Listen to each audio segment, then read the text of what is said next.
AMC stock, like the overall market today, acting very volatile. We were down, we were up, we were down, we were up. And a lot of it has to do with the inflation data that came out and interest rate expectations. So we will be talking about that in this video. We're going to be talking about institutional ownership in this video. Because if you guys think that 100% or 80% or even 70% of AMC stock is owned by retail investors at this point, that's not the case. We are seeing that institutional investors own a decent chunk of AMC at this point, which could indicate, I know people are going to hate me for saying this, that some retail investors, specifically traders, may have been selling AMC shares and institutional investors buying those up.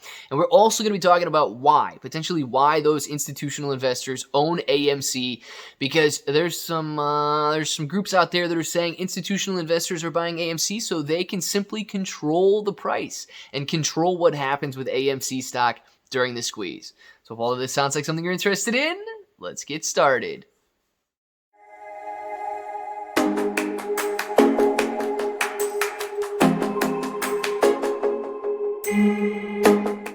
What's up, everybody? I'm Clay. I'm here to make 2022 the best year ever. If you haven't clicked that subscribe button, make sure to subscribe to the channel. Join us, become a bro. We are here every single day, and we are growing our portfolios together.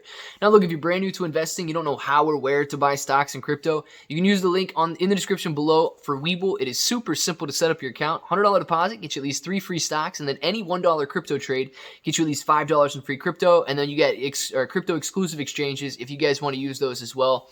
We got a lot to talk about for AMC, so we might as well get started. Inflation data, let's start with that. 7.5% inflation. What does that mean? That means that in January of 2022, goods and services, this basket that they track, was 7.5% more expensive than it was in January of 2021.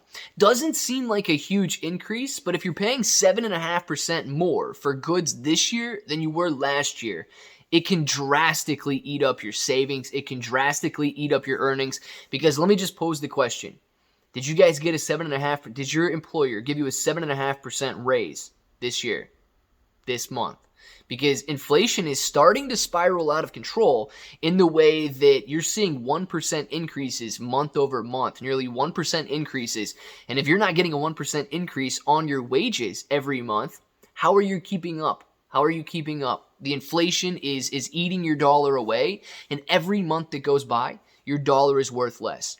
It's alarming to investors, it's alarming to AMC investors, and we're seeing that volatility in the price action. Now, that's why it comes back down to the Fed. Everybody's heard the name Jerome Powell by now, and Jerome Powell will most likely be increasing interest rates in March. Now, people are nervous, scared, uncertain, doubtful, fearful, whatever words you want to use, because they do not know how often he's going to raise interest rates this year. They do not know how high interest rates will be increased by each meeting, and so on. So there's still a lot of uncertainty left out there in the market. Hopefully, March provides us with some clarity. And if that's the case, we could see AMC stock going back up in at least a steady manner following that. Why? Because more money is going to be flowing back into the stock market. Now, the volatility that we saw today was basically some knee-jerk reactions. Investors didn't know, okay, inflation data came out at 7.5%. That was worse than the 7.3% that was expected. However, we don't know if Jerome Powell is going to... There was a lot of questions and a lot of knee-jerk reaction by emotional investors, which shot stocks, not just AMC, but the entire market up, down, up, down. It was a very volatile day today. Now, speaking of March, I know a lot of people out there are putting dates and expectations on an AMC stock short squeeze. Now, I don't know how many of you are new viewers. If you are a new viewer, please let me know in the comments below. But I would imagine by now that nearly every single one of us has been through this date game, has been through this expectation game. AMC comes, and the dates come, and then they go. And it's almost like nobody cares, okay? These expectations people are putting out there. I remember when AMC was guaranteed to squeeze in February of 2021. I remember when AMC was guaranteed to squeeze in March of 2021. There were guaranteed dates thrown out there by people on Twitter and Reddit and YouTube that AMC was going to squeeze every single month since this entire thing started at the beginning of 2021. It's true, and it never squeezed. Okay? So any of these expectations right now, take them for what they're worth. Don't get discouraged if it doesn't squeeze. But I do see March 3rd being thrown out as a date, and it goes along with this institutional buyer, so we'll talk about that here in a second. But this date, guys, don't rely on it to the extent that if it doesn't happen, you give up. Because what needs to happen are the shorts need to cover their shares. Simple as that. They don't need to cover them by a certain date. They don't need to cover them because you want them to cover them. They don't need to cover them because they're broke. These guys have billions and billions and billions of dollars, and they have access to billions and billions and billions of dollars on top of that. And if that fails, they have access to trillions and trillions and trillions of dollars in government bailouts. So the money is not the problem. Do not set up expectations that will kick you from the community if they're wrong and if this does not come to be by March 3rd. Now, knowing that, there's talk of institutions being able to control the price. Currently, Vanguard and BlackRock own, I believe, a combined 90 million shares of AMC.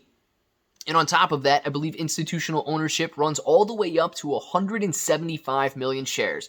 Now, BlackRock and Vanguard, they're clearly the leaders in institutional ownership. And for those of you that want to know, yes, Vanguard and BlackRock do own more shares of AMC than I do. So no fears there.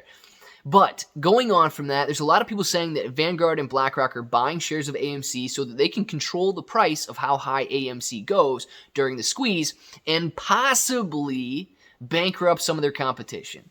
I don't think it's as crazy as that. Vanguard and BlackRock have ETFs. These ETFs need shares of AMC if the AMC is in this ETF. And with all of the hype and all of the eyes on AMC over the course of the last year, it's just inevitable that we see big institutions that have these ETFs adding to their, I guess, collection of shares because they need to have these shares of AMC in an account if they want to issue these ETFs.